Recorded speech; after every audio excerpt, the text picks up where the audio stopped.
அண்மைச் செய்தி. தமிழ் திரைப்பட தயாரிப்பாளரான கே. ராஜன் அடையாறு ஆற்றில் குதித்து தற்கொலை செய்து கொண்டிருக்கிறார். தீயணைப்புத் துறையினர் கே. ராஜன் உடலை மீட்டு அரசு மருத்துவமனைக்கு அனுப்பி வைத்துள்ளனர். தற்போது தீயணைப்புத் துறையினர் மீட்கக்கூடிய அந்த காட்சிகளையும் பார்க்கிறோம். தமிழ் திரைப்பட தயாரிப்பாளரான கே. ராஜன் அடையாறு ஆற்றில் குதித்து தற்கொலை செய்து கொண்டிருக்கிறார். அவர் தற்கொலைக்கான காரணம் என்ன, மேலும் தற்போது என்ன விசாரணை நடைபெற்று வருகிறது என்பது தொடர்பான தகவல்களோடு இணைப்பில் இருக்கிறார் செய்தியாளர் கதிரவன். கதிரவன், வணக்கம். திரைப்பட தயாரிப்பாளர் கே. ராஜன் அவர்களின் வயது என்ன, தற்போது அவர் தற்கொலை செய்து கொண்டதற்கான காரணம் மற்றும் என்ன விசாரணை நடைபெற்று வருகிறது?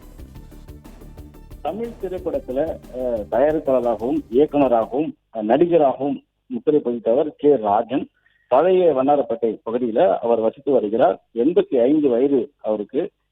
சுரேஷ் நடித்த பிரம்மச்சாரிகள் என்ற தமிழ் திரைப்படத்தின் மூலம் தயாரிப்பாளராக தனது வாழ்க்கையை தொடங்கினார். 1983ஆம் ஆண்டு இந்த படமானது வெளிவந்தது. 1991 நிலவுகள் ரவி மற்றும் சரத்குமார் நடித்த நம்ம ஊர் மாரியம்மா என்ற திரைப்படத்தை இயக்கினார். அதன் மூலமா இயக்குநராகவும் அவர் பணியாற்றினார். பல படங்களுக்கு எழுத்தாளராகவும் பணியாற்றியிருக்கிறார். திரைப்படங்கள்ல 2000 ஆண்டுல யூனிவர்சல் சங்கத்தின் தலைவராகவும் அவர் பதவியேற்றார். அவரது மகன் பிரபுகாந்தை 2000ஆம் ஆண்டு நடிகராகவும் அறிமுகப்படுத்தினார். அவள் பாவம் மூலம் தனது கதாநாயகராக அவர் மகன் நடித்தார். பிரபுகாந்த் இரட்டை வடங்கள்ல நடித்திருந்தார். அதே போல பல்வேறு படங்கள்ல இவரும் சின்னத்திரை நடிகராக, அதாவது துணை நடிகராக நடித்து தனது நடிப்பின் மூலமாக முத்திரை பதித்தவர். இந்த நிலையில் தான் தற்போது 4:45 மணி அளவில் அடையாறு இருக்கக்கூடிய ஆற்றுல ஒரு முதியோர் ஒருவர் குதிப்பதாக தீயணைப்புத் துறையினருக்கு தகவல் கிடைத்து அவரை தேடி அந்த உடலை கண்டெடுத்த போதுதான் அது ராஜன் என்பது தீயணைப்புத் துறையினருக்கு தெரிய வந்திருக்கிறது. டிராக் பேண்டோடு அவர் அந்த ஆற்றில் குதித்திருக்கிறார். குதித்த அவரை தீயணைப்புத் துறையினர் 1 மணி நேரத்துக்கு மேலாக தேடி அவரது உடலை மீட்டிருக்கிறார்கள். தற்போது அவரது உடலானது ராயப்பேட்டை அரசு மருத்துவமனைக்கு அனுப்பி வைக்கப்பட்டிருக்கிறது. அங்கு பிரேத பரிசோதனை செய்யப்படுவதற்கான ஏற்பாடுகள் செய்யப்பட்டிருக்கிறது.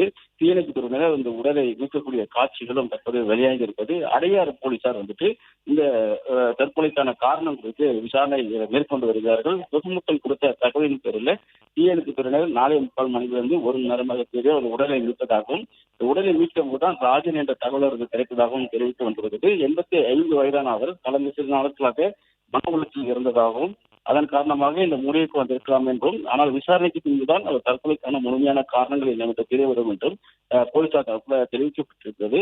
அடையாறு போலீசார் இந்த தற்கொலைக்கான காரணம் குறித்து விசாரணைகளை மேற்கொண்டு வருகிறார்கள். தீயணைப்பு துறையினர் இந்த ரப்பர் படகில் சென்று அவரது உடலை மீட்கக்கூடிய காட்சிகளும் தற்போது வெளியாகி இருக்கிறது.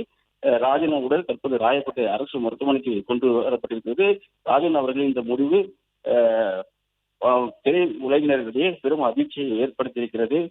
ராயப்பேட்டை வைக்கப்பட்டு நாளை அவரது உடல் பிரேத பரிசோதனை செய்யப்படும் என்றும், பிரேத பரிசோதனைக்கு பிறகாக அவரது உடல் குடும்பத்தாரிடம் ஒப்படைக்கப்படும் என்றும் தெரிவிக்கப்பட்டிருக்கிறது. அவரது தற்கொலைக்கான காரணம் முழு விவரங்கள் விசாரணைக்கு பின்பே தெரியவரும் என்று காவல்துறை தரப்பில் தெரிவிக்கப்பட்டிருக்கிறது. பிளே ஸ்டோர் மற்றும் ஆப் ஸ்டோரில் இருந்து பாலிமர் செயலியை QR கோடு மூலம் பதிவிறக்கம் செய்யுங்கள். செய்திகளை உடனுக்குடன் பெறுங்கள்.